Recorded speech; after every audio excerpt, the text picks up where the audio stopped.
Pernahkah Anda memperhatikan seseorang yang hadir tanpa banyak bicara, namun seolah menarik perhatian semua orang di sekitarnya? Ada sesuatu yang berbeda dari mereka, sebuah ketenangan yang sulit dijelaskan, namun terasa begitu kuat. Inilah daya tarik sejati yang sering kita temui pada orang-orang yang tenang.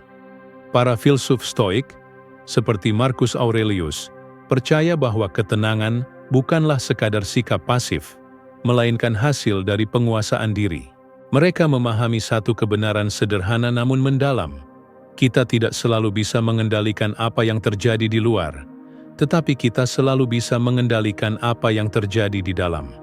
Ketika seseorang mampu menerima hal yang tak dapat diubah, dan fokus hanya pada yang berada dalam kendalinya, ia memancarkan energi yang stabil dan menenangkan.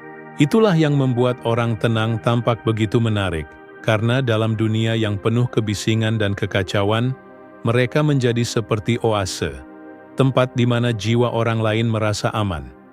Di sini, kita akan menyelami lebih dalam bagaimana ketenangan, bukan hanya kekuatan, tetapi juga magnet yang membawa pengaruh dalam hidup kita.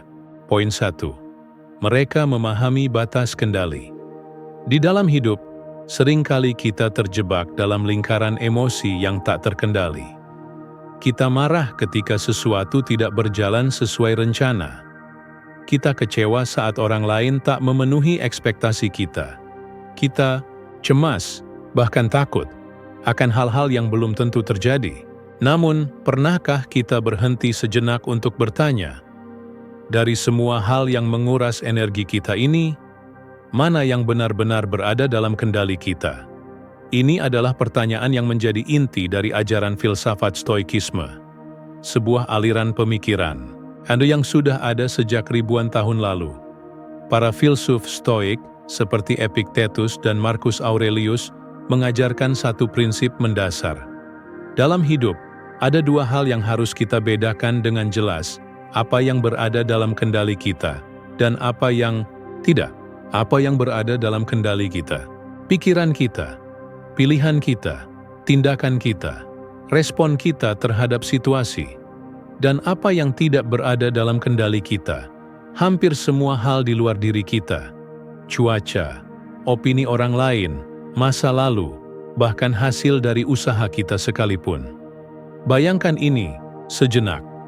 Anda berusaha keras untuk mencapai sesuatu. Anda sudah mengatur strategi, berdoa, dan bekerja sekuat tenaga. Namun, tetap saja hasil akhirnya tidak seperti yang Anda harapkan. Apakah itu berarti semua usaha Anda sia-sia? Tidak. Karena hasil memang bukan milik Anda sepenuhnya. Yang benar-benar menjadi milik Anda adalah usaha yang Anda lakukan. Inilah esensi dari memahami batas kendali. Orang yang tenang memiliki daya tarik, karena mereka tidak membiarkan dirinya tenggelam dalam hal-hal yang tak bisa mereka ubah. Mereka tidak membuang energi untuk meratapi hujan yang turun saat mereka sudah merencanakan piknik. Mereka tidak berlama-lama menyimpan dendam pada orang yang bersikap tidak adil. Mereka tahu, kemarahan dan kekecewaan hanya memperkeruh batin, sementara realitas tetap berjalan seperti sedia kala. Marcus Aurelius, seorang kaisar Romawi yang juga seorang filsuf Stoik, pernah menulis dalam bukunya Meditations, "Kamu memiliki kendali atas pikiranmu, bukan atas dunia di luar sana. Sadarilah ini, dan kamu akan menemukan kekuatan." Kalimat ini mengajarkan kita bahwa ketenangan bukanlah datang dari dunia luar yang ideal, melainkan dari batin yang mampu menerima kenyataan. Mari kita lihat contoh sederhana. Bayangkan Anda sedang berada di jalan raya, lalu seseorang memotong jalur Anda secara kasar. Pilihan pertama adalah bereaksi secara spontan, marah, membunyikan klakson, bahkan mungkin memaki. Pilihan kedua adalah menarik napas dalam-dalam dan berkata dalam hati, "Aku tidak bisa mengendalikan perilaku orang lain, tapi aku bisa mengendalikan diriku sendiri." Dua situasi yang sama, dua respon yang berbeda, dan hasilnya pun berbeda. Yang pertama membawa kegaduhan batin, yang kedua memberi ketenangan. Orang yang tenang selalu memilih jalan kedua. bukan karena mereka lemah atau pasrah, tetapi karena mereka memahami kekuatan sejati, kekuatan untuk tidak dikuasai oleh sesuatu yang di luar kendali mereka. Mereka tidak membiarkan dunia luar menentukan kualitas hidup mereka. Inilah yang membuat mereka tampak begitu menarik di mata orang lain.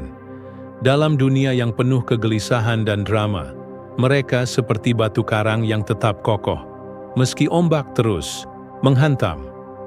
Orang lain merasakan stabilitas itu, dan secara alami tertarik untuk mendekat. Namun, memahami batas kendali bukanlah hal yang mudah. Kita hidup di era yang mendorong kita untuk merasa seolah-olah kita bisa mengendalikan segalanya. Media sosial membuat kita ingin mengontrol bagaimana orang melihat kita. Lingkungan kerja membuat kita percaya bahwa hasil sepenuhnya tergantung pada usaha kita, padahal ada banyak faktor tak terlihat yang ikut menentukan. Tanpa disadari, kita mulai memikul beban yang terlalu berat, beban yang sebenarnya bukan milik kita. Disinilah orang yang tenang mengambil jalan berbeda. Mereka berfokus hanya pada hal-hal yang berada di dalam lingkar kendali mereka. Jika mereka memiliki masalah, mereka bertanya, "Apa yang bisa kulakukan sekarang?" Jika jawabannya adalah tidak ada, mereka belajar untuk melepaskan dan menerima kenyataan. Jika jawabannya adalah ada, mereka akan bertindak dengan sepenuh hati, tanpa terikat pada hasil akhir. Orang yang memahami batas kendali juga tidak mudah terjebak dalam permainan ego. Ketika seseorang berbicara buruk tentang mereka, mereka tidak buru-buru membalas. Mereka sadar, opini orang lain bukanlah sesuatu yang bisa mereka atur. Yang bisa mereka jaga hanyalah tindakan dan karakter mereka sendiri. Ketenangan mereka bukanlah sikap dingin tanpa perasaan. Justru, itu adalah tanda kematangan emosional. Mereka memiliki perasaan sama seperti kita. Mereka bisa sedih, marah, atau kecewa. Tetapi mereka tidak membiarkan perasaan itu menguasai keputusan mereka. Dalam jangka panjang, orang yang hidup dengan pemahaman ini akan memancarkan aura berbeda. Mereka tampak lebih bijaksana, lebih matang, dan lebih memikat. Karena dalam dunia yang penuh orang yang mencoba mengendalikan segalanya, mereka adalah bukti hidup bahwa kebebasan sejati datang dari melepaskan hal-hal yang tidak bisa kita pegang. Jadi, jika Anda ingin memiliki ketenangan dan daya tarik seperti itu, mulailah dari pertanyaan sederhana setiap kali Anda merasa terganggu. Apakah ini berada dalam kendaliku? Jika jawabannya ya, bertindaklah. Jika jawabannya tidak, lepaskan dan kembalikan fokus pada diri sendiri. Pada akhirnya, memahami batas kendali bukan hanya cara untuk menemukan ketenangan, tetapi juga jalan untuk menemukan diri Anda yang paling kuat. Karena seperti yang diyakini para filsuf Stoik, kebahagiaan bukanlah ketika dunia berjalan sesuai keinginan kita, tetapi ketika kita mampu berdamai dengan dunia, apapun keadaannya. Poin 2. Energi mereka menenangkan orang lain. Pernahkah Anda bertemu seseorang yang tidak banyak bicara, namun kehadirannya membuat Anda merasa lebih tenang? Seolah-olah hanya dengan berada di dekatnya, beban pikiran Anda menjadi sedikit lebih ringan.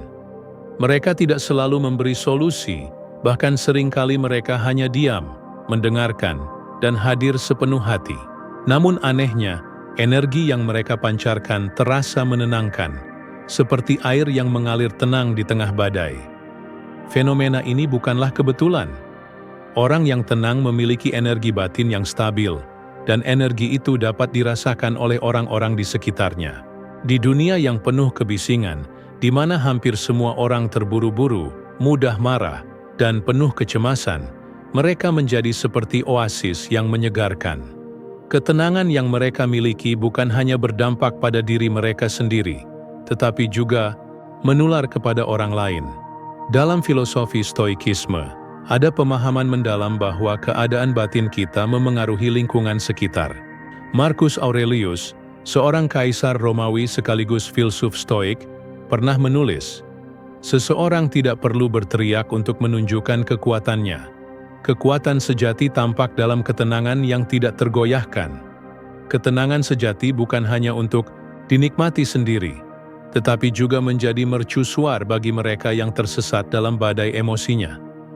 Bayangkan situasi ini. Anda berada dalam sebuah ruangan yang penuh orang panik. Semua orang berbicara bersamaan, suara meninggi, dan suasana penuh ketegangan.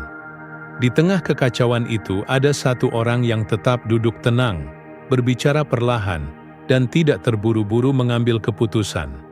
Siapa yang akan Anda percayai? Siapa yang akan Anda ikuti?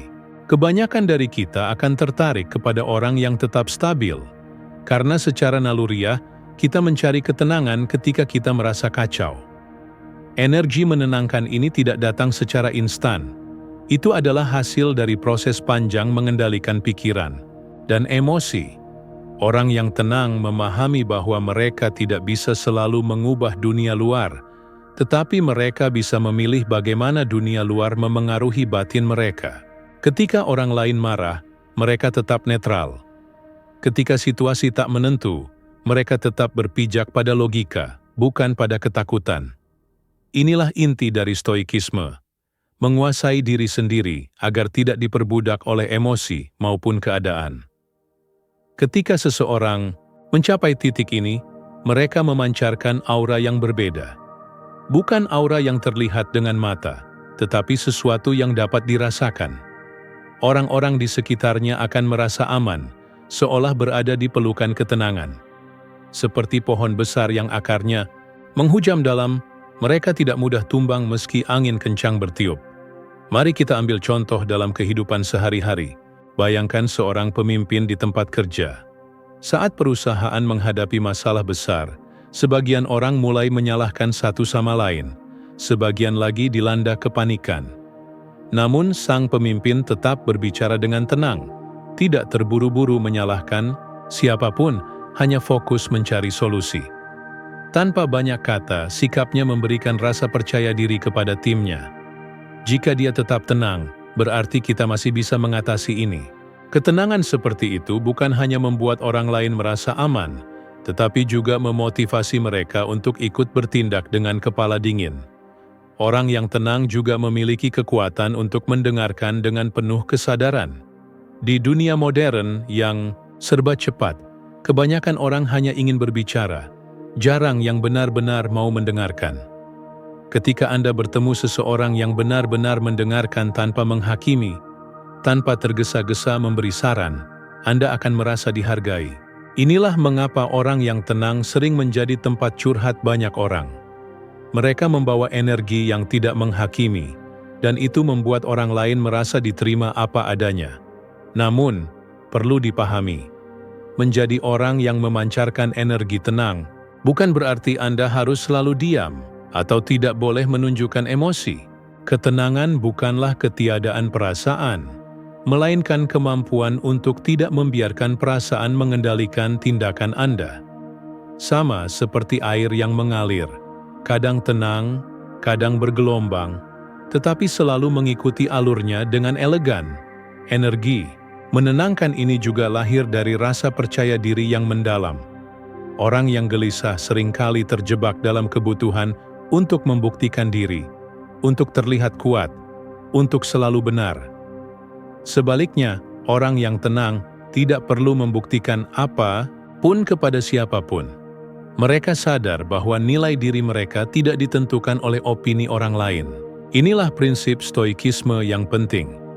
Jika Anda hidup untuk mencari persetujuan orang lain, Anda akan menjadi budak dari orang-orang itu. Karena mereka bebas dari belenggu itu, energi yang mereka pancarkan terasa ringan dan alami. Dalam jangka panjang, orang seperti ini menjadi figur yang menginspirasi. Bukan karena mereka selalu memimpin dengan kata-kata, tetapi karena mereka memimpin dengan kehadiran. Ketika dunia di sekitar penuh gejolak, mereka menjadi jangkar yang menjaga kapal agar tidak terseret badai. Lalu, bagaimana kita bisa mulai membangun energi yang menenangkan ini? Langkah pertama adalah melatih kesadaran diri. Perhatikan emosi Anda. Kenali kapan Anda mulai gelisah atau marah. Tarik napas dan tanyakan pada diri sendiri, apakah aku ingin bereaksi atau merespons? Bereaksi berarti bertindak secara impulsif. sementara merespons berarti bertindak dengan pertimbangan dan kendali. Langkah kedua adalah berlatih menerima hal-hal yang tidak bisa diubah. Banyak kegelisahan kita lahir dari penolakan terhadap kenyataan. Padahal, semakin kita melawan hal yang di luar kendali, semakin besar penderitaan kita. Dengan menerima, bukan berarti kita pasrah, tetapi kita memilih untuk tidak membuang energi pada hal yang sia-sia. Seiring waktu, latihan ini akan menciptakan fondasi batin yang kokoh. Dan dari fondasi inilah lahir energi yang menenangkan, energi yang dapat dirasakan orang lain, bahkan tanpa kata-kata. Pada akhirnya, daya tarik sejati bukanlah soal penampilan luar atau kata-kata indah, tetapi tentang apa yang kita pancarkan dari dalam diri. Orang yang tenang memikat bukan karena mereka sempurna, tetapi karena mereka menghadirkan rasa aman di dunia yang penuh ketidakpastian. Dan mungkin dalam ketenangan mereka, kita juga menemukan secercah ketenangan untuk diri kita sendiri. Poin 3, mereka tidak mudah terpancing emosi. Dalam hidup, kita sering dihadapkan pada situasi yang menguji kesabaran. Ada orang yang sengaja memancing emosi kita dengan kata-kata tajam.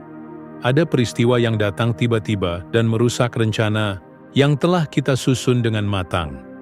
Ada pula kenyataan pahit yang tak sesuai dengan harapan kita. Di saat-saat seperti itu, kebanyakan orang bereaksi spontan, marah, tersinggung, kecewa, bahkan balas menyerang. Namun, ada sebagian kecil orang yang berbeda. Mereka tetap tenang, meski berada di tengah provokasi. Mereka mampu tersenyum ketika dihina, dan berpikir jernih ketika situasi kacau. Inilah salah satu alasan mengapa orang yang tenang memiliki daya tarik yang begitu kuat. Mereka tidak mudah terpancing emosi. Filsafat Stoikisme memberi kita pemahaman mendalam tentang hal ini. Seorang filsuf Stoik bernama Epictetus pernah berkata, "Bukan peristiwa yang mengganggu kita, tetapi penilaian kita tentang peristiwa itu." Artinya, yang benar-benar memicu emosi kita bukanlah apa yang terjadi, tetapi cara kita memaknai apa yang terjadi. Dua orang bisa mengalami hal yang sama, tetapi reaksinya berbeda, karena pikiran mereka memberi makna yang berbeda pula.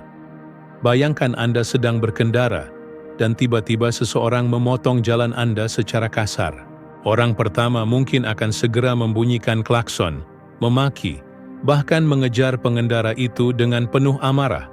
Orang kedua, sebaliknya, menarik napas panjang dan berkata dalam hati, "Mungkin dia sedang terburu-buru. Aku tidak tahu masalah apa yang dia hadapi." Situasinya sama, tetapi hasilnya berbeda. Yang membedakan adalah pengendalian emosi. Orang yang tenang memahami satu hal penting. Emosi adalah kekuatan besar, tetapi juga jebakan besar. Ketika kita dikuasai emosi, kita kehilangan kejernihan berpikir. Keputusan yang diambil dalam keadaan marah seringkali menjadi penyesalan di kemudian hari. Berapa banyak hubungan yang hancur hanya karena kata-kata yang diucapkan saat emosi memuncak? Berapa banyak kesempatan yang hilang hanya karena kita tidak mampu menguasai diri? Marcus Aurelius, seorang kaisar yang memimpin kekaisaran Romawi di tengah perang dan intrik politik, pernah menulis dalam bukunya Meditations, "Kemarahan adalah seperti batu yang dilempar ke arah orang lain. Sebelum mengenai targetnya, batu itu sudah menghancurkan tangan yang melemparnya." Marah mungkin terasa melegakan sesaat, tetapi pada akhirnya, yang paling terluka adalah diri kita sendiri. Orang yang tenang bukan berarti tidak memiliki emosi. Mereka juga bisa merasa marah, kecewa, atau sedih, sama seperti kita. Perbedaannya adalah mereka tidak membiarkan emosi itu mengambil alih kendali diri mereka. Mereka memberi jarak antara perasaan dan tindakan. Ketika emosi muncul, mereka tidak langsung bereaksi. Mereka berhenti sejenak, merenung, dan memilih respons yang bijaksana. Prinsip ini sejalan dengan latihan stoik yang disebut premeditatio malorum, yaitu membayangkan hal-hal buruk yang mungkin terjadi sebelum benar-benar terjadi. Dengan cara ini, mereka mempersiapkan pikiran untuk menerima kenyataan dengan lapang dada. Jika sesuatu yang buruk benar-benar terjadi, mereka tidak terkejut atau panik, karena mereka sudah siap secara mental. Inilah yang membuat mereka tampak begitu stabil, bahkan ketika orang lain kehilangan kendali. Mari kita lihat contoh nyata dalam kehidupan sehari-hari. Seorang atasan yang memarahi Anda di depan banyak orang. Reaksi alami kebanyakan orang adalah tersinggung, sakit hati, bahkan mungkin membalas dengan kata-kata kasar. Namun, orang yang memahami filosofi Stoik akan mengambil napas dalam-dalam dan bertanya pada dirinya sendiri, apakah aku akan membiarkan orang ini menguasai diriku, atau aku memilih untuk tetap memegang kendali atas diriku sendiri? Dengan memilih yang kedua, mereka tidak hanya menjaga martabat, tetapi juga menunjukkan kekuatan yang jauh lebih besar daripada kemarahan. Dalam dunia modern, kemampuan untuk tidak mudah terpancing emosi menjadi semakin langka dan berharga. Media sosial misalnya, penuh dengan provokasi, komentar negatif, dan perdebatan yang tak ada habisnya.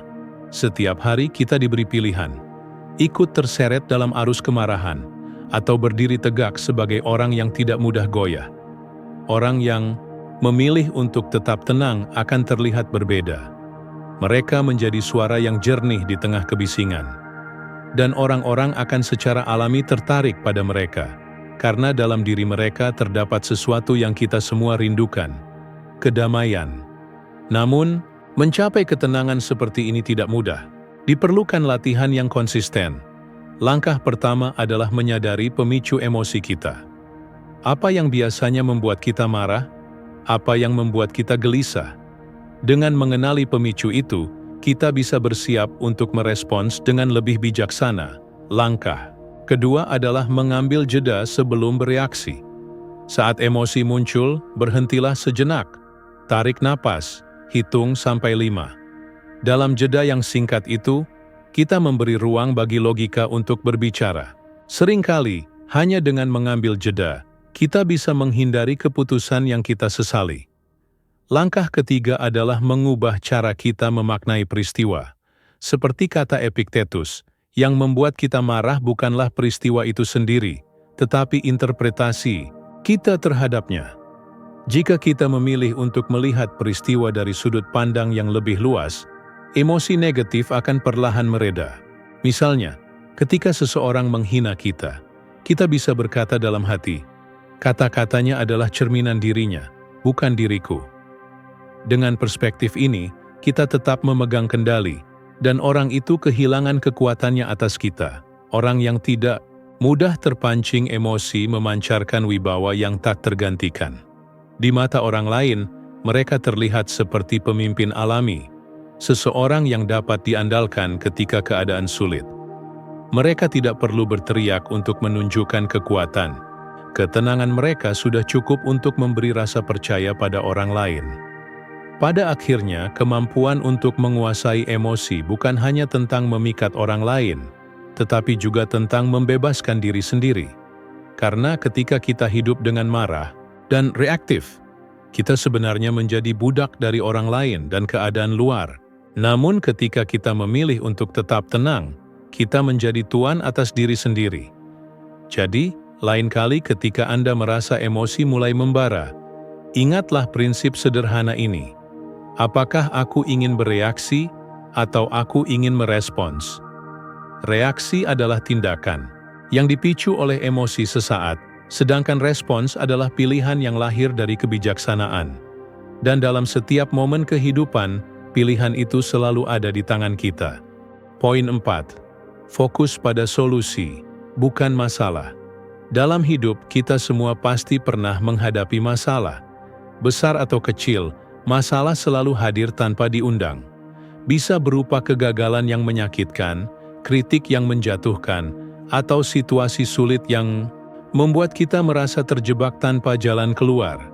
Masalah seringkali datang tiba-tiba, merusak rencana, dan mengguncang keyakinan kita.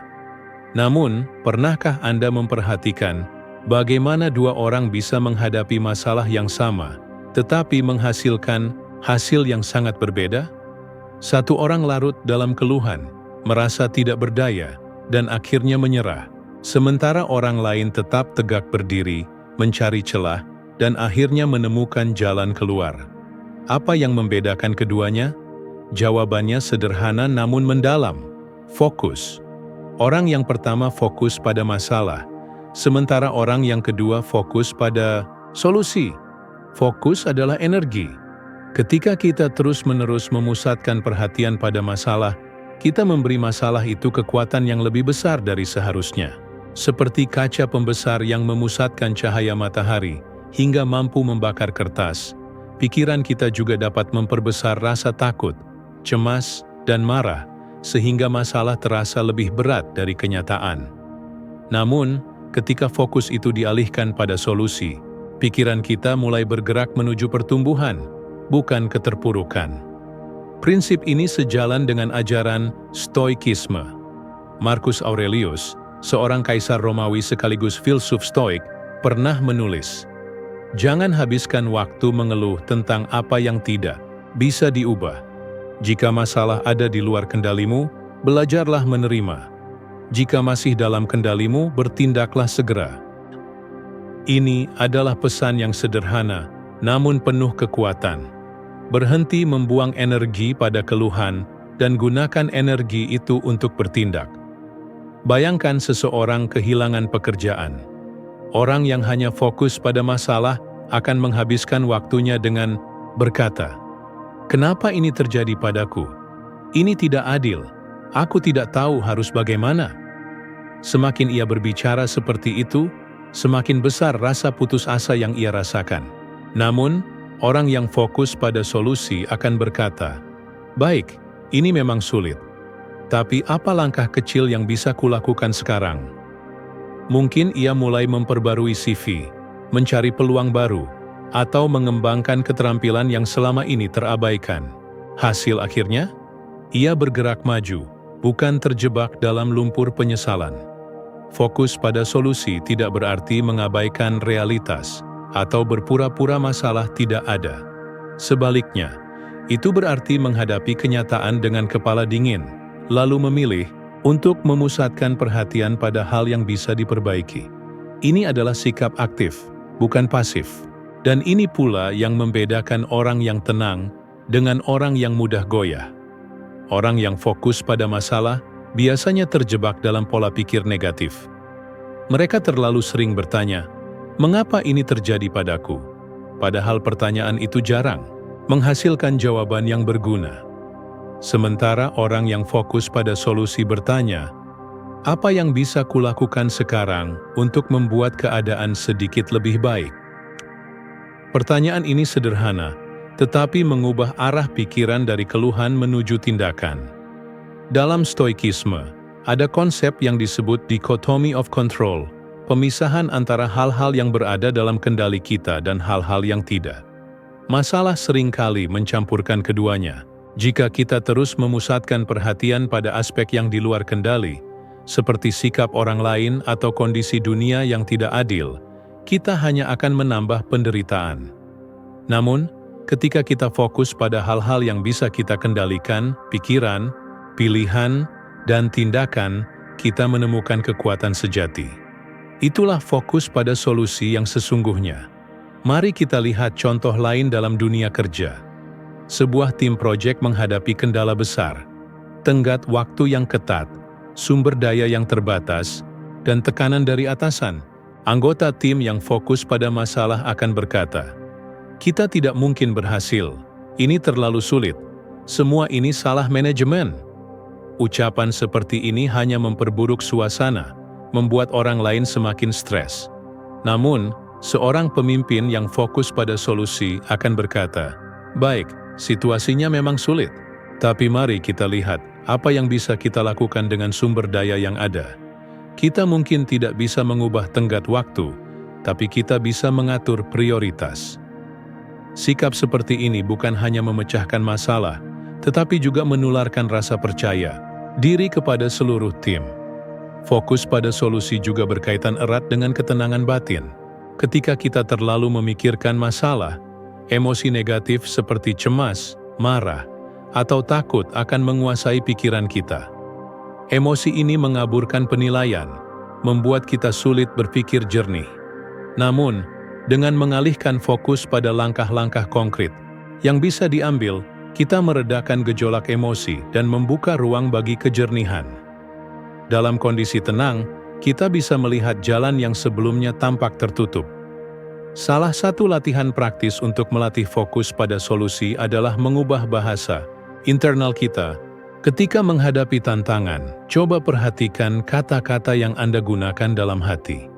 Alih-alih berkata, "Aku tidak sanggup," ubah menjadi, "Aku akan mencoba cara lain." Alih-alih berkata, "Masalah ini terlalu besar," ubah menjadi, "Langkah kecil apa yang bisa kulakukan hari ini." Bahasa memengaruhi cara kita berpikir, dan cara kita berpikir memengaruhi tindakan kita. Namun, perlu diingat, fokus pada solusi bukan berarti kita harus selalu menemukan jawaban segera. Terkadang, solusi terbaik muncul dari kesabaran dan proses yang panjang. Yang penting adalah tidak terjebak dalam lingkaran keluhan yang hanya memperparah keadaan. Setiap langkah kecil yang kita ambil, betapapun sederhana, adalah bukti bahwa kita memilih untuk maju, bukan menyerah. Pada akhirnya, orang yang fokus pada solusi memancarkan daya tarik yang kuat. Mereka menjadi sosok yang diandalkan dalam situasi sulit. Ketika orang lain panik, mereka tetap tenang. Ketika orang lain sibuk menyalahkan, mereka sibuk mencari jalan keluar. Sikap ini membuat mereka seperti cahaya di tengah kegelapan, memberikan arah dan harapan bagi orang di sekitarnya. Seperti kata Marcus Aurelius, tindakan hari ini adalah jawaban atas masalah hari ini. Jangan biarkan pikiranmu terjebak pada keluhan tentang kemarin atau ketakutan tentang besok. Jadi, ketika Anda dihadapkan pada masalah, berhentilah sejenak. Tarik napas dalam-dalam dan tanyakan pada diri sendiri, apakah aku sedang memperbesar masalah atau aku sedang bergerak menuju solusi? Karena disitulah letak kekuatan sejati, bukan pada masalah yang Anda hadapi, tetapi pada pilihan Anda untuk menghadapinya dengan ketenangan dan kebijaksanaan. Poin 5. Menghargai keheningan dan refleksi. Pernahkah Anda merasa lelah? Bukan hanya secara fisik, tetapi juga batin. Bukan karena pekerjaan yang menumpuk, tetapi karena terlalu banyak suara yang memenuhi hidup Anda. Suara notifikasi ponsel yang tak pernah berhenti. Suara komentar orang lain yang menghakimi. Suara pikiran sendiri yang penuh keraguan dan kekhawatiran. Kita hidup di dunia yang begitu bising. Bukan hanya bising secara literal, tetapi juga bising secara mental. Di tengah kebisingan inilah, keheningan menjadi sebuah kemewahan yang langka. Bukan sekadar tidak adanya suara, tetapi sebuah ruang yang memberi kita kesempatan untuk bertemu dengan diri sendiri. Orang yang tenang memahami nilai dari keheningan ini. Mereka tidak merasa canggung dalam diam, karena mereka tahu keheningan adalah sumber kekuatan yang mendalam. Filsuf Stoik, seperti Marcus Aurelius, sering menekankan pentingnya refleksi diri. Dalam bukunya Meditations, ia menulis catatan pribadi. Setiap malam, merenungkan tindakannya pada hari itu. Ia bertanya pada dirinya sendiri, apakah aku telah hidup sesuai dengan nilai-nilai yang kupegang? Bani latihan sederhana ini membuatnya tetap bijak, bahkan ketika ia memimpin kekaisaran yang penuh dengan konflik dan intrik. Bagi para Stoik, refleksi adalah cara untuk membersihkan jiwa, sama seperti kita membersihkan tubuh setiap hari. Keheningan bukan berarti kelemahan. Justru, dalam keheninganlah kita menemukan kekuatan sejati. Ketika kita berdiam diri, kita bisa mendengar suara hati yang sering kali tertutup oleh kebisingan luar. Dalam keheningan, kita bisa melihat situasi dengan lebih jernih, tanpa terburu-buru bereaksi. Inilah mengapa orang yang tenang sering terlihat begitu bijaksana, karena mereka terbiasa mengambil waktu untuk merenung sebelum bertindak. Mari kita bayangkan dua orang yang menghadapi masalah besar. Orang pertama langsung bereaksi. Ia marah, panik, dan membuat keputusan tergesa-gesa. Orang kedua memilih untuk berhenti sejenak, menarik napas, dan merenung dalam diam. Ia tidak mengabaikan masalah, tetapi ia memberi dirinya waktu untuk melihat situasi dari berbagai sudut. Hasil akhirnya jelas. Keputusan yang diambil dari keheningan lebih sering membawa hasil positif daripada keputusan yang diambil dalam kebisingan emosi. Keheningan juga merupakan ruang penyembuhan. Kita sering merasa lelah bukan karena aktivitas yang kita lakukan, tetapi karena kita tidak pernah memberi waktu pada diri sendiri untuk benar-benar berhenti. Keheningan memberi kesempatan bagi pikiran kita untuk beristirahat, seperti danau yang airnya menjadi jernih ketika tidak terusik. Bagi orang yang tenang, momen refleksi ini adalah kebutuhan, bukan kemewahan. Mereka tahu bahwa untuk bisa memahami dunia luar, mereka harus terlebih dahulu memahami dunia di dalam diri mereka. Sayangnya, banyak orang yang merasa tidak nyaman dengan diam. Ketika suasana menjadi hening, mereka segera mencari distraksi, membuka ponsel, berbicara tanpa arah, atau mengisi ruang dengan suara apapun. Ini karena mereka takut berhadapan dengan pikirannya sendiri. Namun justru disitulah letak pertumbuhan sejati. Seperti yang dikatakan filsuf Stoik, Seneca. Orang yang takut sendirian sebenarnya takut pada dirinya sendiri. Keheningan memaksa kita untuk melihat siapa diri kita sebenarnya, baik kekuatan maupun kelemahan. Refleksi dalam keheningan juga membantu kita mengelola emosi. Ketika kita meluangkan waktu untuk merenung, kita mulai memahami pola emosi kita sendiri. Apa yang memicu kemarahan, apa yang memicu kecemasan. Dengan pemahaman ini, kita dapat memilih untuk merespons dengan lebih bijaksana, bukan sekadar bereaksi. Inilah yang membuat orang yang menghargai keheningan seringkali tampak lebih matang secara emosional. Dalam kehidupan modern yang penuh dengan distraksi, melatih keheningan adalah sebuah revolusi pribadi. Cobalah ambil waktu 5 hingga 10 menit setiap hari untuk duduk diam tanpa gangguan. Matikan ponsel, jauhkan semua distraksi, dan hanya fokus pada napas Anda. Awalnya mungkin terasa sulit, bahkan canggung, tetapi seiring waktu, Anda akan mulai merasakan manfaatnya. Pikiran yang lebih jernih, hati yang lebih tenang, dan kebijaksanaan yang tumbuh dari dalam. Orang yang menghargai keheningan juga memiliki daya tarik tersendiri dalam interaksi sosial. Ketika mereka berbicara, kata-kata mereka terasa lebih berbobot, karena tidak diucapkan secara tergesa-gesa. Mereka tahu kapan harus berbicara, dan kapan harus diam. Diam mereka bukanlah tanda ketidakpedulian, tetapi tanda bahwa mereka sedang memproses dengan penuh perhatian. Inilah yang membuat orang lain merasa didengar dan dihargai ketika berada di sekitar mereka.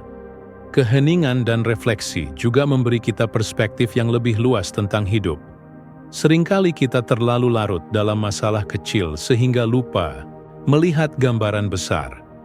Dengan berhenti sejenak dalam diam, kita menyadari bahwa banyak hal yang kita anggap besar sebenarnya hanya debu dalam perjalanan panjang kehidupan. Hal ini sejalan dengan ajaran Stoik tentang ketidakkekalan. Tidak ada yang abadi, baik masalah maupun kebahagiaan. Kesadaran ini membuat kita lebih bijak dalam menghadapi naik turunnya hidup. Namun, menghargai keheningan bukan berarti menjauh dari dunia. Keheningan bukanlah pelarian, melainkan persiapan. Seperti seorang prajurit yang mengasah pedangnya sebelum pergi berperang, refleksi dalam keheningan adalah cara kita mengasah pikiran dan hati sebelum menghadapi tantangan hidup. Dari luar, mungkin tampak seperti tidak melakukan apa-apa, tetapi di dalam diri terjadi proses yang sangat aktif, proses memahami, menerima, dan mempersiapkan diri. Pada akhirnya, orang yang menghargai keheningan dan refleksi memancarkan ketenangan yang dalam. Mereka tidak mudah terguncang oleh hiruk-pikuk dunia, karena mereka memiliki tempat yang aman di dalam diri mereka sendiri. Keheningan menjadi rumah bagi jiwa mereka, dan dari rumah itulah mereka keluar ke dunia dengan kekuatan dan kebijaksanaan, seperti yang dikatakan Marcus Aurelius. Masuklah ke dalam dirimu sendiri. Ada sumber kekuatan yang tidak akan pernah habis jika kamu menggali cukup dalam. Jadi, ketika dunia terasa terlalu bising, ketika pikiran terasa penuh, dan hati terasa lelah, ingatlah bahwa solusi seringkali tidak ditemukan di luar, tetapi di dalam diri Anda. Beranilah untuk diam, merenung, dan mendengarkan suara hati. Karena dalam keheningan, kita menemukan jawaban yang selama ini kita cari. Poin 6. Membawa rasa stabil di situasi sulit. Di dalam hidup, ada saat-saat di mana dunia terasa runtuh di hadapan kita. Saat keputusan penting harus diambil dengan cepat, sementara situasi penuh ketidakpastian. Saat masalah datang bertubi-tubi, hingga kita merasa tidak punya tempat untuk berpijak. Di momen-momen seperti inilah kita benar-benar bisa melihat perbedaan antara orang yang mudah goyah dan mereka yang tetap teguh. Orang yang tenang memiliki kualitas langka. Mereka membawa rasa stabil di tengah situasi sulit. Bukan karena hidup mereka selalu mudah, atau karena mereka tidak memiliki masalah. Justru mereka seringkali berada dalam badai yang sama dengan kita. Namun, seperti batu karang yang berdiri kokoh di tengah ombak, mereka tetap teguh ketika orang lain terguncang. Ya, dan yang menarik adalah ketenangan mereka tidak hanya menjaga diri mereka sendiri, tetapi juga memengaruhi orang-orang di sekitar mereka. Kita semua pernah mengalami momen di mana hanya dengan melihat seseorang yang tetap tenang, kita merasa sedikit lebih kuat. Seorang pemimpin yang tidak panik membuat timnya percaya diri. Seorang teman yang tetap sabar membuat kita merasa didukung. Inilah kekuatan sejati dari mereka yang membawa stabilitas. Mereka menjadi jangkar yang mencegah orang lain terseret badai. Filosofi Stoikisme sangat erat kaitannya dengan kemampuan ini. Para filsuf Stoik percaya bahwa kita tidak bisa selalu mengontrol apa yang terjadi di luar diri kita, tetapi kita bisa selalu mengontrol respon kita terhadapnya. Epictetus pernah berkata, bukan peristiwa yang mengganggu kita, tetapi cara kita memandang peristiwa itu. Ketika seseorang memegang teguh prinsip ini, mereka tidak akan mudah hanyut oleh emosi atau ketakutan yang datang dari luar. Mereka berdiri kokoh di atas fondasi batin yang stabil. Bayangkan situasi ini. Sebuah perusahaan sedang menghadapi krisis besar. Para karyawan gelisah, gosip beredar, dan rasa takut menyebar seperti api. Di tengah kekacauan itu, seorang pemimpin muncul. Ia kekanan berbicara berlebihan, tidak menyalahkan siapapun, hanya berbicara dengan tenang dan penuh keyakinan. Kita sedang menghadapi masa sulit, tapi kita akan melalui ini bersama. Mari kita fokus pada apa yang bisa kita lakukan sekarang. Kata-katanya sederhana, tetapi efeknya luar biasa. Mengapa? Karena ketenangannya memberikan rasa aman kepada semua orang yang mendengarnya. Ia menjadi titik stabilitas yang membuat orang lain percaya bahwa masih ada harapan. Orang yang membawa rasa stabil tidak selalu pemimpin formal. Dalam keluarga, mungkin itu adalah seorang ibu yang tetap sabar meski keuangan keluarga sedang sulit. Dalam lingkaran pertemanan, mungkin itu adalah seseorang yang tidak ikut-ikutan panik ketika masalah datang. Siapapun bisa menjadi sumber ketenangan, asalkan ia memiliki kendali atas dirinya sendiri. Namun, menjadi sumber stabilitas bukanlah hal yang mudah. Dunia modern penuh dengan tekanan. Ketika berita buruk datang bertubi-tubi, ketika media sosial dipenuhi dengan ketakutan dan kemarahan, mudah sekali bagi kita untuk ikut terseret arus. Diperlukan kesadaran dan latihan untuk tetap teguh di tengah semua itu. Prinsip Stoikisme memberi kita 3 fondasi penting untuk membawa stabilitas. Pertama, memahami batas kendali. Anda tidak bisa mengubah semua hal yang terjadi di luar diri Anda. Namun, Anda selalu memiliki kendali atas pikiran, emosi, dan tindakan Anda sendiri. Saat Anda berhenti mencoba mengendalikan hal yang tidak bisa dikendalikan, Anda melepaskan beban yang tidak perlu. Kedua, mempraktikkan ketenangan batin. Ini bisa dilakukan melalui refleksi, meditasi, atau sekadar mengambil jeda sebelum bereaksi. Ketenangan bukanlah ketiadaan emosi, tetapi kemampuan untuk merespons dengan bijaksana, bukan bereaksi secara impulsif. Marcus Aurelius, seorang kaisar yang memimpin di masa penuh konflik, selalu menyempatkan diri menulis catatan pribadi setiap malam. Dalam keheningan itu, ia menemukan kekuatan untuk tetap stabil di siang hari yang penuh tekanan. Ketiga, berfokus pada solusi, bukan masalah. Dalam situasi sulit, orang yang panik cenderung memperburuk keadaan. Sebaliknya, orang yang stabil melihat masalah dengan kepala dingin dan segera mencari langkah praktis yang bisa diambil. Sikap ini bukan hanya menyelesaikan masalah, tetapi juga memberikan rasa tenang bagi orang lain yang melihatnya. Mari kita lihat contoh sederhana dalam kehidupan sehari-hari. Ketika terjadi bencana alam, seringkali masyarakat dipenuhi ketakutan dan kepanikan. Namun, akan selalu ada beberapa orang yang tetap tenang, membantu mengatur evakuasi, memberi arahan, dan memberikan harapan. Mereka mungkin juga takut, tetapi mereka memilih untuk tidak membiarkan rasa takut itu menguasai mereka. Dan pilihan itu membuat mereka menjadi pilar bagi orang lain. Ada kekuatan besar dalam stabilitas yang kita bawa.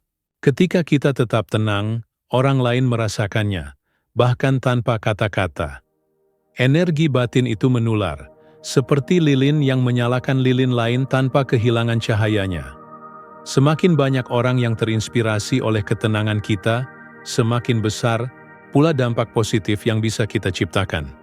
Namun, membawa rasa stabil juga berarti bertanggung jawab atas energi yang kita sebarkan. Jika kita membiarkan diri larut dalam kemarahan atau ketakutan, kita justru memperburuk situasi. Tetapi jika kita memilih untuk hadir dengan penuh kesadaran, kita menjadi sumber kekuatan yang dapat diandalkan. Seperti pepatah Stoik yang mengatakan, orang bijak bukan hanya menenangkan dirinya sendiri, tetapi juga dunia di sekitarnya. Pada akhirnya, setiap situasi sulit adalah ujian. Bukan hanya ujian untuk mengatasi masalah, tetapi juga ujian untuk melihat siapa yang benar-benar mampu berdiri teguh. Apakah kita akan ikut hanyut oleh badai, ataukah kita akan menjadi jangkar yang memberi rasa aman bagi orang lain? Pilihan itu selalu ada di tangan kita. Ketika dunia di sekitar Anda terasa kacau, ingatlah satu hal. Anda mungkin tidak bisa menghentikan badai, tetapi Anda bisa menjadi pelita yang memberi arah di tengah kegelapan. Dan seringkali, itulah yang paling dibutuhkan orang lain, bukan jawaban yang sempurna, bukan kekuatan fisik yang besar, tetapi kehadiran yang stabil. Seperti kata Marcus Aurelius dalam Meditations, tetaplah seperti batu yang kokoh di tepi laut. Ombak terus menghantamnya, tetapi ia tetap berdiri, dan di sekelilingnya, air menjadi tenang. Jadilah batu itu. Karena di dunia yang penuh ketidakpastian, mereka yang membawa stabilitas akan selalu menjadi cahaya bagi orang lain dan bagi dirinya sendiri. Poin 7. Tidak bergantung pada validasi orang lain. Di era modern ini, hidup kita dipenuhi oleh opini, media sosial, percakapan sehari-hari, hingga komentar yang datang dari orang-orang yang bahkan tidak benar-benar mengenal kita. Seolah-olah, setiap langkah yang kita ambil selalu diawasi, dinilai, dan dihakimi. Tanpa kita sadari, banyak orang yang akhirnya hidup bukan untuk dirinya sendiri, tetapi untuk mencari validasi dari orang lain. Kita ingin dipuji, kita ingin diterima, kita ingin merasa bahwa apa yang kita lakukan mendapat pengakuan. Dan memang, pada dasarnya manusia adalah makhluk sosial yang membutuhkan hubungan dan penerimaan. Namun, masalah muncul ketika pengakuan dari luar menjadi sumber utama nilai diri kita. Saat itu terjadi, kita menjadi seperti kapal yang kehilangan jangkar, terombang-ambing oleh arus opini yang tidak pernah berhenti berubah. Orang yang benar-benar tenang memiliki kualitas yang membedakan mereka dari kebanyakan orang. Mereka tidak bergantung pada validasi orang lain untuk merasa berharga. Mereka tetap menghargai masukan, mereka terbuka pada kritik, tetapi mereka tidak menjadikan itu sebagai penentu identitas mereka. Ada kekuatan luar biasa dalam hal ini, kekuatan untuk tetap teguh bahkan ketika dunia luar penuh suara yang saling bertentangan. Filsafat Stoikisme memberikan perspektif yang jelas tentang hal ini. Epictetus, seorang filsuf Stoik, pernah berkata, "Jika kamu ingin menjadi bijak, berhentilah peduli pada apa yang dipikirkan orang yang tidak memahami nilai sejati." Bagi seorang Stoik, pendapat orang lain bukanlah sesuatu yang dapat dikendalikan. Karena itu, menjadikan pendapat orang lain sebagai pusat hidup kita hanya akan membawa penderitaan. Bayangkan seseorang yang selalu mengukur dirinya dari jumlah like di media sosial. Hari ini ia mendapat banyak pujian, ia merasa bahagia. Besok, ia mendapat kritik, atau bahkan cibiran, ia merasa hancur. Kehidupannya menjadi roller coaster emosional yang tak pernah berakhir. Apakah ini benar-benar kebebasan? Atau justru bentuk perbudakan yang paling halus, di mana kita menjadi budak opini orang lain? Orang yang tidak bergantung pada validasi memiliki ketenangan yang sulit digoyahkan. Mereka tahu siapa diri mereka, apa yang mereka hargai, dan apa tujuan yang mereka kejar. Ketika orang lain memuji mereka, mereka menerimanya dengan syukur, tetapi tidak terbawa euforia. Ketika orang lain mengkritik mereka, mereka mendengarkan dengan bijak tetapi tidak hancur oleh kata-kata itu. Mereka berdiri kokoh di atas fondasi keyakinan diri yang stabil. Ada sebuah prinsip Stoik yang sangat relevan. Dikotomi kendali. Kita hanya memiliki kendali atas pikiran, sikap, dan tindakan kita sendiri. Pendapat orang lain, reaksi mereka, bahkan rasa suka atau tidak suka mereka terhadap kita, semuanya berada di luar kendali kita. Maka, mengapa kita menyerahkan kebahagiaan kita kepada hal yang sama sekali tidak bisa kita atur? Marcus Aurelius, seorang kaisar yang juga filsuf Stoik, pernah menulis, "Aku tidak bisa mengendalikan apa yang orang pikirkan tentangku. Yang bisa ku kendalikan hanyalah bagaimana aku hidup dengan benar." Mari kita lihat contoh dalam kehidupan nyata. Bayangkan seorang seniman yang berkarya dari hati. Ia menciptakan karya seni karena itu adalah panggilan jiwanya. Namun, ketika ia mulai terobsesi pada jumlah pujian yang ia terima, ia akan kehilangan kebebasan. Karyanya tidak lagi lahir dari keaslian, tetapi dari keinginannya untuk menyenangkan orang lain. Inilah yang sering terjadi dalam hidup kita. Kita berhenti menjadi diri sendiri dan mulai menjadi aktor dalam panggung yang dimainkan demi tepuk tangan.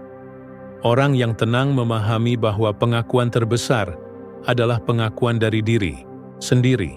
Mereka hidup sesuai dengan nilai yang mereka anggap benar, bukan sekadar mengikuti apa yang populer.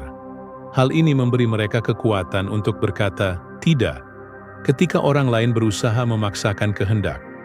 Mereka tidak merasa bersalah ketika memilih jalan yang berbeda, karena mereka tahu bahwa kebahagiaan sejati lahir dari integritas, bukan dari popularitas. Namun, melepaskan diri dari ketergantungan pada validasi bukanlah hal yang mudah. Kita telah dibiasakan sejak kecil untuk mencari persetujuan dari orang tua, guru, teman, dan masyarakat. Butuh keberanian untuk mulai membangun nilai diri dari dalam, bukan dari luar. Salah satu cara yang diajarkan oleh para Stoik adalah dengan refleksi harian. Setiap malam, tanyakan pada diri sendiri, apakah aku telah bertindak sesuai dengan prinsipku hari ini? Apakah aku sudah hidup dengan benar, terlepas dari apa yang orang lain pikirkan? Latihan ini membantu kita memindahkan fokus dari luar ke dalam, dari opini orang lain ke integritas pribadi. Mari kita bayangkan situasi sulit. Anda mengambil keputusan yang benar secara moral, tetapi tidak populer. Orang-orang mungkin mengkritik Anda, bahkan meninggalkan Anda. Jika Anda bergantung pada validasi, situasi ini akan menghancurkan Anda. Namun, jika Anda memiliki fondasi batin yang kokoh, Anda akan tetap berdiri tegak. Anda tahu bahwa ketenangan sejati datang bukan dari disukai banyak orang, tetapi dari hidup selaras dengan nilai-nilai Anda sendiri. Orang yang tidak bergantung pada validasi juga memancarkan daya tarik yang kuat. Mengapa? Karena mereka membawa energi kebebasan. Ketika seseorang benar-benar bebas dari rasa takut akan penilaian orang lain, mereka menjadi autentik. Dan keaslian itu memiliki kekuatan magnetis yang membuat orang lain merasa nyaman berada di dekat mereka. Namun, jangan salah paham. Tidak bergantung pada validasi bukan berarti menjadi arogan atau mengabaikan semua masukan. Ini tentang membedakan mana kritik yang bermanfaat dan mana yang hanya suara kosong. Orang yang bijak mendengarkan, tetapi tetap menjadi kapten bagi kapalnya sendiri. Pada akhirnya, hidup ini terlalu singkat untuk dijalani hanya demi menyenangkan orang lain. Pendapat orang lain akan berubah-ubah seperti angin, tetapi integritas kita adalah sesuatu yang abadi. Seperti kata pepatah Stoik, jika kamu mencari kebahagiaan di luar dirimu, kamu akan selalu menjadi tawanan keadaan. Maka, berhentilah mencari validasi dari luar, dan mulailah memberikan validasi kepada diri sendiri. Hidup dengan cara ini tidak hanya memberi Anda ketenangan, tetapi juga kebebasan sejati. Karena ketika Anda tidak lagi diperbudak oleh opini orang lain, Anda akhirnya benar-benar hidup untuk diri Anda sendiri. Poin 8. Ketenangan, memancarkan kepercayaan diri. Ada sesuatu yang istimewa tentang orang yang tenang. Mereka tidak perlu berbicara keras untuk didengar. Mereka tidak perlu pamer untuk terlihat hebat.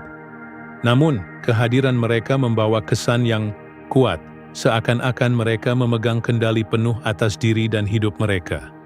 Itulah kekuatan ketenangan yang memancarkan kepercayaan diri. Di dunia yang ramai ini, banyak orang berusaha terlihat percaya diri dengan cara yang salah. Ada yang bersuara paling keras dalam ruangan. Ada yang memamerkan pencapaian tanpa henti. Ada pula yang selalu mencari pengakuan, berharap pujian akan menutupi rasa takut dan ketidakamanan di dalam diri mereka. Namun seringkali, kepercayaan diri yang ditunjukkan secara berlebihan justru terlihat rapuh. Karena kepercayaan diri sejati tidak membutuhkan pertunjukan, ia terasa, bukan dipaksakan. Orang yang benar-benar percaya diri memiliki ketenangan yang dalam.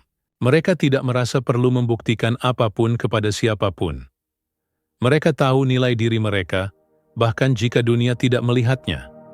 Inilah mengapa mereka dapat duduk diam dalam sebuah pertemuan, mendengarkan tanpa tergesa-gesa, dan ketika mereka berbicara, semua orang memperhatikan. Ketenangan mereka membuat setiap kata terasa berbobot. Filosofi Stoikisme memberikan dasar yang kuat untuk memahami hubungan ini. Para Stoik mengajarkan bahwa kepercayaan diri sejati datang dari dalam, bukan dari hal-hal eksternal seperti kekayaan, status, atau pengakuan. Marcus Aurelius pernah menulis dalam Meditations, "Lihatlah ke dalam dirimu. Ada sumber kekuatan yang tidak akan pernah habis jika kamu menggali cukup dalam." Orang yang tenang telah menggali sumber kekuatan itu. Mereka tidak mencari kekuatan di luar, karena mereka tahu semua yang mereka butuhkan sudah ada dalam diri mereka. Bayangkan dua orang yang menghadapi situasi penuh tekanan. Orang pertama tampak gelisah. Ia berbicara cepat, mengambil keputusan, tergesa-gesa, dan seringkali mengubah arah tindakannya karena takut membuat kesalahan. Orang kedua tetap tenang. Ia tidak terburu-buru. Ia berpikir jernih, dan setiap tindakannya terukur. Siapa yang akan Anda percayai? Kebanyakan dari kita akan merasa lebih yakin pada orang yang tenang, karena ketenangan mencerminkan kendali diri, dan kendali diri adalah tanda kepercayaan diri yang sejati. Ketenangan juga menunjukkan bahwa seseorang tidak mudah digoyahkan oleh keadaan. Mereka tidak membiarkan komentar negatif, gosip, atau tekanan eksternal menentukan perasaan mereka. Mereka memahami prinsip Stoik. Yang penting bukanlah apa yang terjadi padamu, tetapi bagaimana kamu meresponsnya. Kepercayaan diri lahir ketika seseorang tahu bahwa ia mampu menghadapi apapun, bukan karena dunia mudah, tetapi karena ia memiliki ketangguhan batin. Orang yang tenang tidak merasa perlu menjadi pusat perhatian, Tetapi anehnya, merekalah yang seringkali menarik perhatian paling besar. Ini terjadi karena energi mereka berbeda. Ketika seseorang tenang, ia memancarkan rasa aman. Orang lain merasa nyaman di dekatnya, seperti berada di bawah pohon rindang di tengah terik matahari. Tanpa disadari, orang-orang mulai menghormati dan mempercayai mereka. Inilah magnet ketenangan, sebuah daya tarik alami yang tidak bisa dipalsukan. Mari kita lihat contoh nyata. Seorang pemimpin yang selalu panik akan membuat timnya merasa tidak aman. Ketika masalah muncul, jika ia bereaksi berlebihan, semua orang di sekitarnya akan ikut panik. Namun, jika ia tetap tenang, berbicara perlahan, dan mengambil keputusan dengan kepala dingin, timnya akan merasa yakin bahwa masalah itu dapat diatasi. Dalam hal ini, ketenangan bukan hanya tanda kepercayaan diri, tetapi juga sumber kepercayaan bagi orang lain. Ketenangan juga memiliki hubungan erat dengan integritas. Orang yang tenang tidak tergesa-gesa membuat janji hanya untuk menyenangkan orang lain. Mereka tidak merasa tertekan untuk mengikuti tren atau opini mayoritas. Mereka tahu apa yang penting bagi mereka, dan mereka memiliki keberanian untuk hidup sesuai dengan nilai-nilai itu. Integritas seperti ini adalah fondasi kepercayaan diri yang tidak bisa digoyahkan. Namun, mencapai ketenangan yang memancarkan kepercayaan diri bukanlah hal yang instan. Ini adalah hasil dari latihan panjang dalam mengenali dan mengendalikan diri. Beberapa langkah praktis yang diajarkan para Stoik dapat membantu kita menuju ke sana. Pertama, kenali hal-hal yang berada di luar kendali Anda. Ketika Anda berhenti mencoba mengendalikan dunia, Anda akan merasakan beban yang terangkat. Kepercayaan diri tumbuh ketika Anda fokus pada hal-hal yang benar-benar bisa Anda atur, pikiran, sikap, dan tindakan Anda sendiri. Kedua, latih ketenangan melalui refleksi. Luangkan waktu setiap hari untuk duduk dalam diam, merenung, dan mengevaluasi diri. Tanyakan pada diri Anda, apakah aku sudah hidup sesuai dengan nilai yang kupegang hari ini? Latihan ini membantu Anda membangun pondasi batin yang kuat. Ketiga, berhenti mencari pembuktian dari luar. Kepercayaan diri sejati lahir ketika Anda tidak lagi bergantung pada pujian atau pengakuan orang lain. Anda menjadi sumber kekuatan bagi diri sendiri. Di dunia yang penuh kebisingan, orang yang tenang adalah anomali yang memikat. Saat orang lain berlomba-lomba untuk terlihat hebat, mereka memilih untuk menjadi hebat dalam diam. Dan itulah mengapa mereka memancarkan kepercayaan diri yang tak tertandingi. Ketenangan bukan berarti ketiadaan tantangan. Orang yang tenang juga menghadapi rasa takut, keraguan, dan kesedihan. Bedanya, mereka tidak membiarkan perasaan itu menguasai mereka. Mereka memegang kendali, seperti seorang kapten yang memimpin kapal melewati badai tanpa kehilangan arah. Pada akhirnya, kepercayaan diri sejati tidak diukur dari seberapa banyak orang yang mempercayai Anda, tetapi dari seberapa dalam Anda mempercayai diri sendiri. Dan ketenangan adalah tanda bahwa Anda memiliki keyakinan itu. Seperti kata Marcus Aurelius, orang yang memiliki jiwa yang tenang, memiliki kekuatan yang tidak terlihat oleh mata. Wah, jadi jika Anda ingin benar-benar memancarkan kepercayaan diri, jangan mulai dengan suara yang keras atau tampilan yang mencolok. Mulailah dengan ketenangan. Karena dari ketenangan, lahir keyakinan yang tak tergoyahkan. Keyakinan yang bisa menginspirasi dunia. Poin 9. Mereka memberi ruang untuk orang lain. Di dunia yang semakin sibuk dan bising ini, semua orang tampaknya ingin didengar, ingin diakui, ingin berbicara lebih keras daripada yang lain.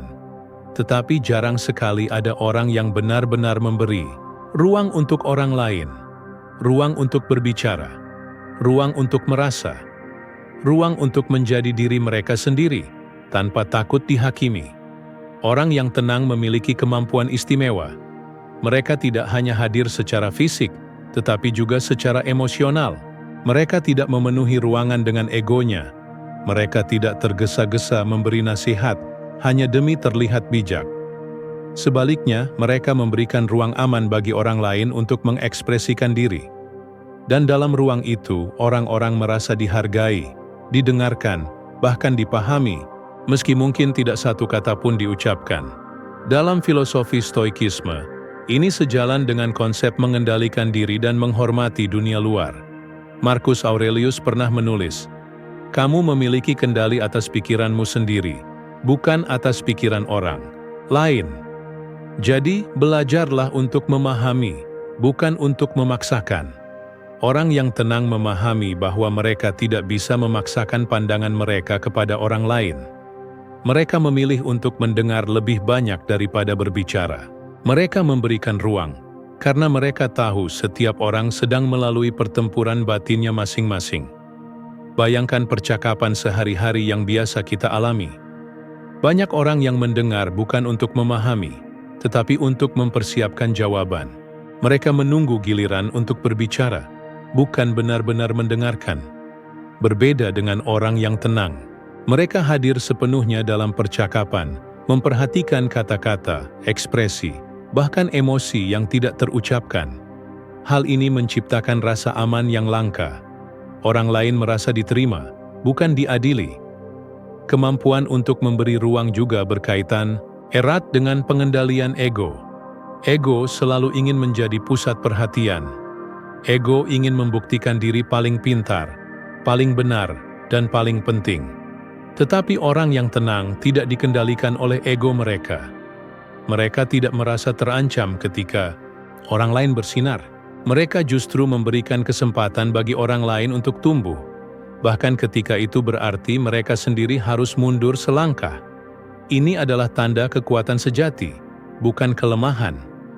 Dalam kehidupan sehari-hari, kita sering menemukan situasi di mana memberi ruang bisa membawa dampak yang besar. Seorang pemimpin yang bijak tidak mendominasi rapat dengan pendapatnya sendiri.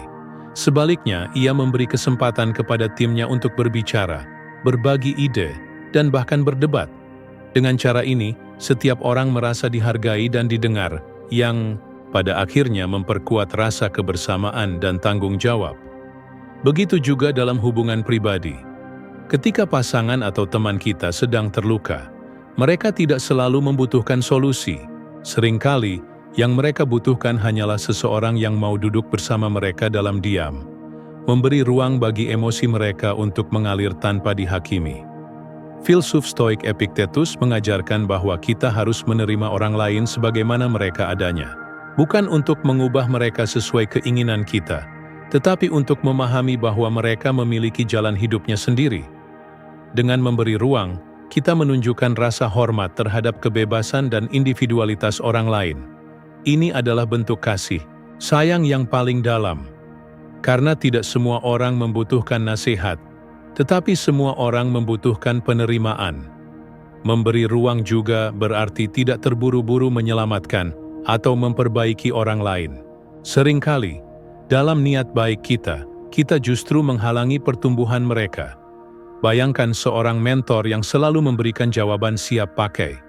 Muridnya mungkin merasa nyaman, tetapi ia tidak pernah belajar berpikir sendiri.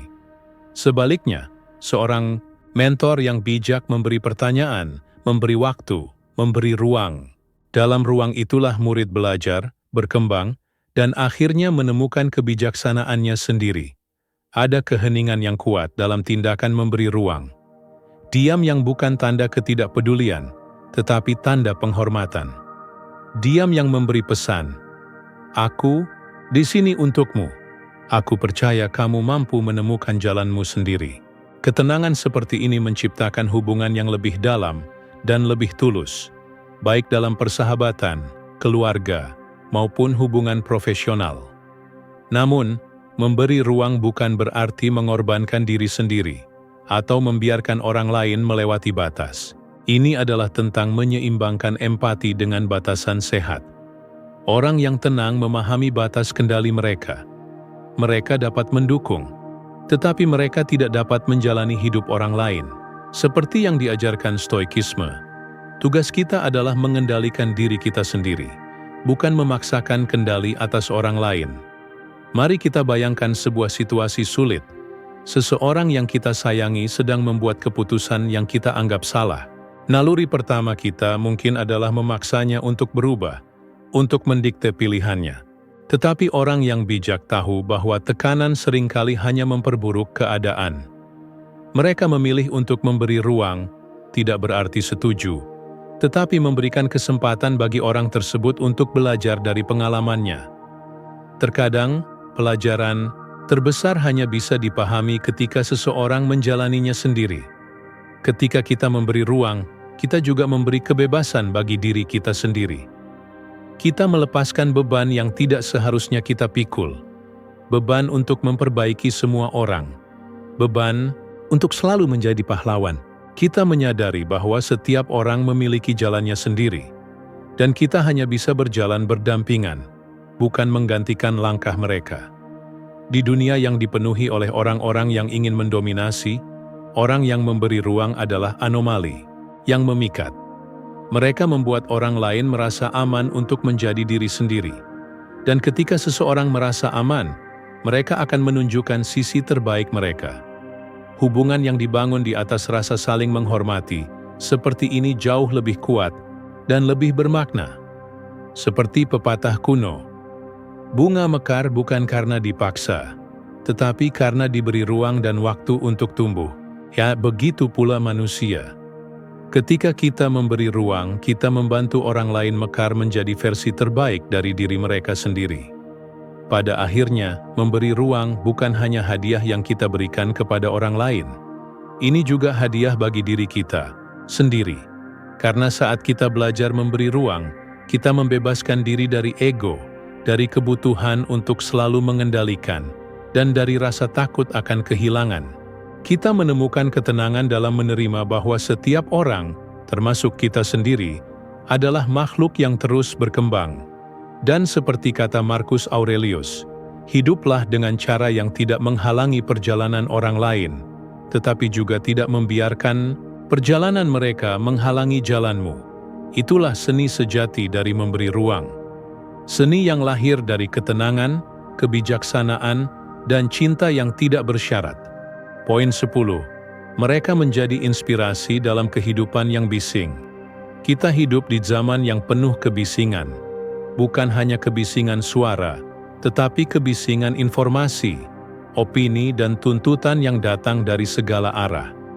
Setiap hari kita diserbu oleh notifikasi, berita, komentar, dan ekspektasi. Dunia seperti tidak pernah berhenti berbicara. Dan dalam hiruk-pikuk itu, banyak orang yang kehilangan ketenangan batin mereka. Namun, di tengah kegaduhan ini, ada satu sosok yang berbeda. Mereka tidak berteriak untuk menarik perhatian. Mereka tidak ikut larut dalam arus kebisingan. Dan mereka tidak tergesa-gesa bereaksi terhadap setiap hal yang terjadi. Mereka hadir dengan ketenangan. Dan justru karena itu, mereka menjadi pusat perhatian. Bukan karena suara mereka paling keras, tetapi karena diam mereka lebih nyaring daripada ribuan kata-kata kosong. Inilah mengapa orang yang tenang memiliki kekuatan untuk menjadi inspirasi dalam kehidupan yang bising. Mereka adalah contoh hidup, bahwa kita tidak harus ikut terombang-ambing oleh dunia yang kacau. Mereka menunjukkan bahwa kita bisa tetap kokoh, tetap jernih, tetap berfokus, bahkan ketika segala sesuatu di sekitar kita tampak kacau.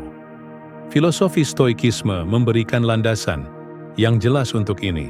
Marcus Aurelius, seorang kaisar yang memimpin di tengah perang, intrik politik, dan wabah, pernah menulis dalam Meditations, "Tetaplah seperti batu yang kokoh di tepi laut. Ombak terus menghantamnya, tetapi ia tetap berdiri, dan di sekelilingnya air menjadi tenang." Kata-kata ini bukan hanya nasihat pribadi, tetapi juga gambaran tentang bagaimana seseorang yang tenang dapat menjadi sumber keteduhan bagi orang lain.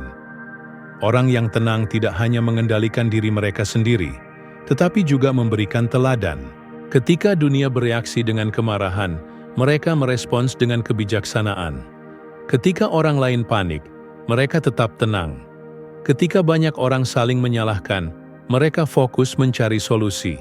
Dan tanpa mereka sadari, tindakan mereka menjadi inspirasi yang diam-diam menyentuh hati banyak orang.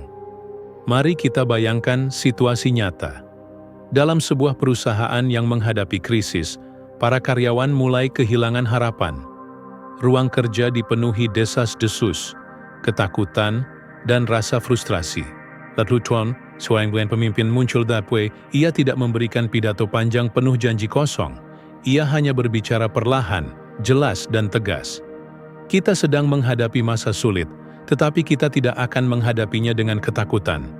Kita akan fokus pada apa yang bisa kita kendalikan dan bergerak maju bersama. Kata-katanya sederhana, tetapi dampaknya luar biasa. Ketenangan dan keyakinan yang ia pancarkan membuat semua orang merasa sedikit lebih kuat, sedikit lebih berani. Itulah kekuatan inspirasi dari orang yang tenang. Inspirasi sejati bukanlah hasil dari popularitas atau panggung yang besar. Inspirasi lahir dari keaslian dan konsistensi. Orang yang tenang tidak berpura-pura. Mereka tidak mencoba terlihat sempurna. Mereka hanya hidup selaras dengan prinsip mereka sendiri, dan itulah yang membuat orang lain terinspirasi. Seperti kata filsuf Stoik Epictetus, jangan menjelaskan filosofi hidupmu kepada orang lain. Jalani saja. Ketika seseorang benar-benar hidup sesuai dengan nilai yang diyakininya, tindakannya berbicara lebih keras daripada kata-kata. Di dunia yang penuh kebisingan, banyak orang merasa tertekan untuk selalu terlihat aktif, selalu berbicara, selalu menunjukkan sesuatu. Namun orang yang tenang justru mengajarkan pelajaran yang berlawanan, bahwa diam bisa menjadi kekuatan, bahwa kita tidak perlu mengikuti kebisingan untuk menjadi berarti. Mereka membuktikan bahwa kebijaksanaan sejati seringkali lahir dari kesederhanaan. Ketenangan unik karena bersifat menular. Saat kita melihat seseorang yang tetap stabil di tengah kekacauan, kita mulai merasa bahwa kita pun bisa mencapainya. Ini bukan sekadar rasa kagum, tetapi dorongan yang membangkitkan semangat. Inspirasi seperti ini tidak memaksa, tidak menggurui, tetapi mengalir secara alami. Seperti danau yang jernih, ketenangan orang tersebut memantulkan keindahan yang sering kali kita lupakan dalam diri kita sendiri. Namun, menjadi inspirasi dalam kehidupan yang bising tidak berarti hidup tanpa tantangan. Orang yang tenang juga merasakan rasa takut, cemas, dan marah.